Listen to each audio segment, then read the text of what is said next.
Caught it. I like this one a lot. It's kind of crazy, but so am I. For the full shed experience, I brought my laser beams from home.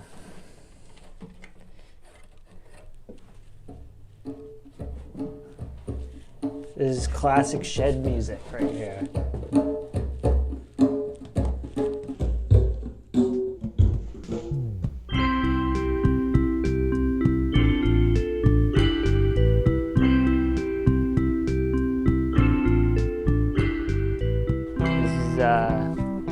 My old place of dwelling, Toyota Camry.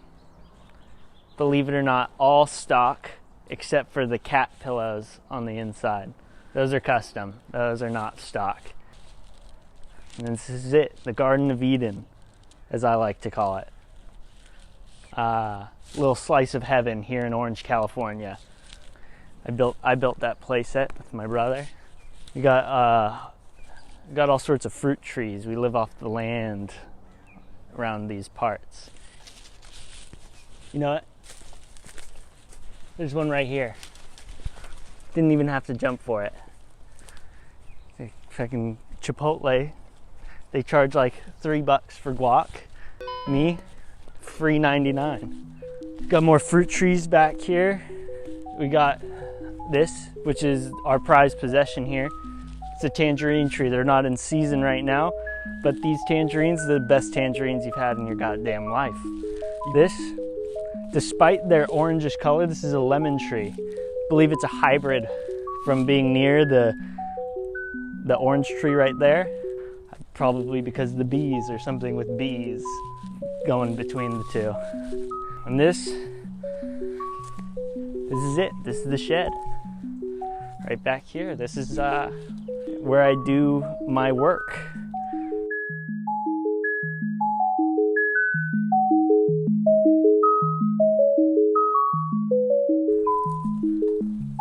That's not my saw.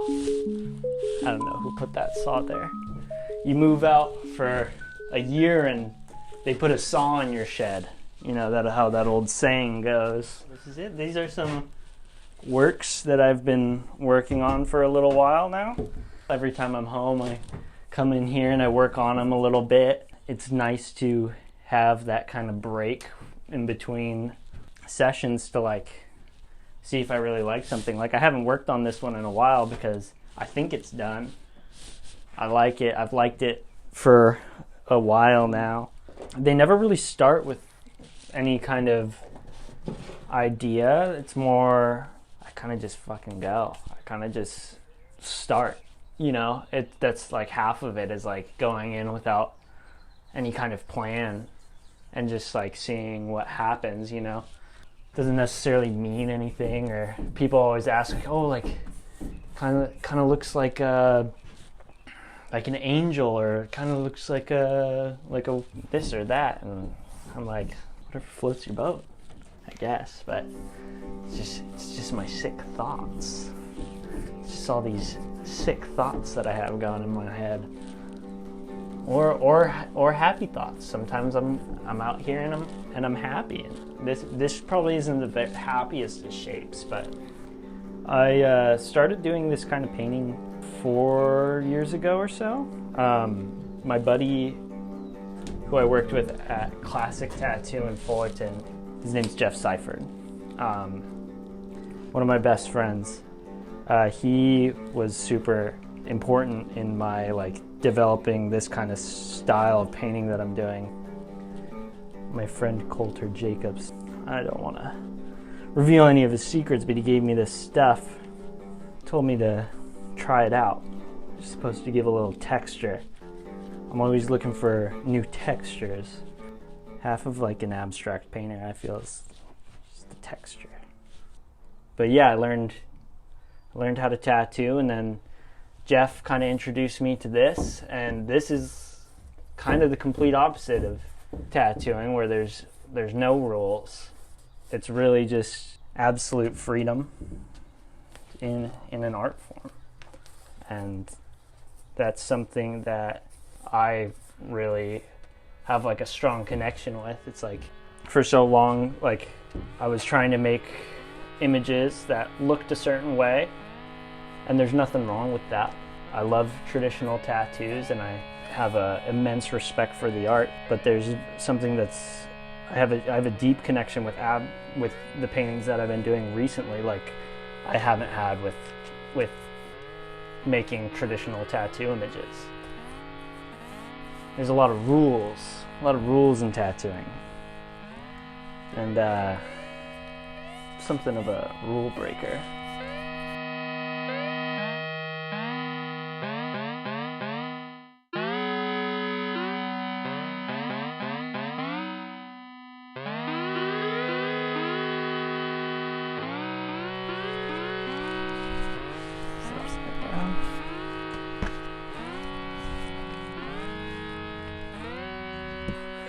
One that it's probably one of the more popular ones that I've done, probably because I included like a tattoo image in it, but I haven't really done that since.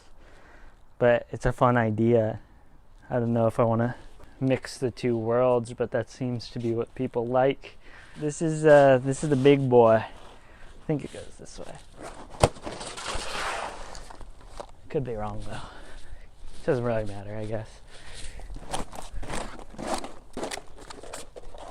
This one's one of my favorites that I've done because of the texture. I mean, this is like, you see, that's all just layered paintings over each other basically for like a year probably. I didn't like how it turned out for a long time, and after a year it has this really nice texture that that's kind of what I look for. Yeah. These are some of the finished ones that I haven't sold. Can't look at them for too long or else I'll bring them back in the shed.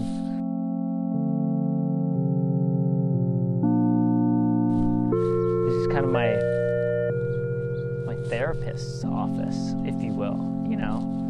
Come in here if I'm having a bad day, or I come in here if I'm having fun with friends.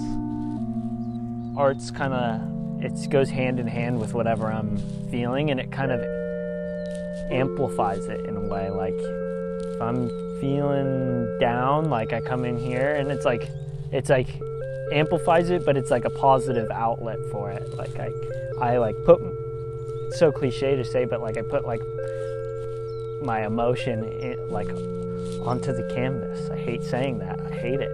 But like it's true. It's the most honest form of expression for me, I'd say. I feel like a lot of the time, like nowadays especially, everyone's trying to distract themselves from the way that they feel and kind of ignore it, and